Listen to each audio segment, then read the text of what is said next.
Mga katrops, welcome back ulit sa aking channel, Sports React PH.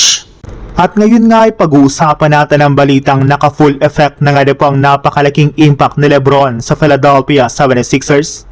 Pag-uusapan na rin nga natin dito sa ating panibagong video ang balitang 3-team trade na magagawa pa ng Lakers bago mag-umpisa ang bagong season ng NBA.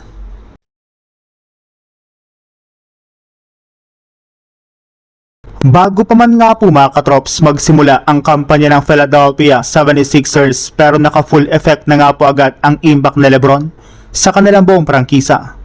Kung inyo nga po mapapansin, simula nga po nang makuha ng 76ers si Lebron ay naging sobrang sikat na nga po ng gusto ang kanilang team hindi lang sa Amerika kundi pati na rin sa buong NBA. Nabigyan na nga po sila ng media attention kung saan halos araw-araw ay pinag-uusapan nga po sila ng mga NBA analyst. Simula nga po nang makuha nila si Lebron ay tinawag na nga po agad sila na isang super team. At bukod rin nga po dyan, nagkaroon rin naman nga po ng malaking impact si Lebron sa business side ng Sixers matapos magkaroon ng napakalakas na demand sa tickets ang kanilang mga laro. Lumaki na rin naman nga po ang interest ng mga fans sa kanilang team kung saan ito na nga po ang dahilan bakit magkakaroon sila ng 34 games na ipapalabas sa national television malayong malayo sa 14 games lang nila noong nakaraang season. At ang maganda pa dyan, malaki rin naman nga pong itinaas ng ekonomiya ngayon sa lugar ng Philadelphia. Samantala, punta naman tayo sa ating sunod na pag-uusapan sa balitang 3-team trade na magagawa pa ng Lakers bago mag-umpisa ang bagong season ng NBA. Hanggang ngayon nga po ay naghahanap pa rin ang Lakers ng paraan para mas maging malalim at mas matibay ang kanilang roster.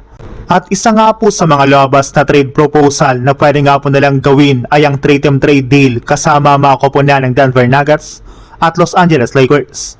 Bali dito nga po ay mapupunta sa Denver si Chris Dunn kasama ang draft capital kapalit ni Peyton Watson. Makukuha naman nga po ng Lakers si Derrick Jones Jr. mula sa Clippers kapalit ni Jake LaRavia, Jared Vanderbilt at isang second round pick. Malaking bagay nga po si Derrick Jones Jr. dahil isa nga po siyang athletic at versatile defender na pwede nga po nalang gamitin laban sa mga scoring wings at guards. At dahil dating teammate niya si Luka Doncic ay may familiarity na rin sila sa isa't isa, kaya kung matuloy ang ganitong klaseng trade ay maliit na lamang ang kailangang isakripisyo ng Lakers kapalit ng isang defensive-minded wingman, isang move na maring makatulong sa kanilang championship push kasama si Luka Doncic.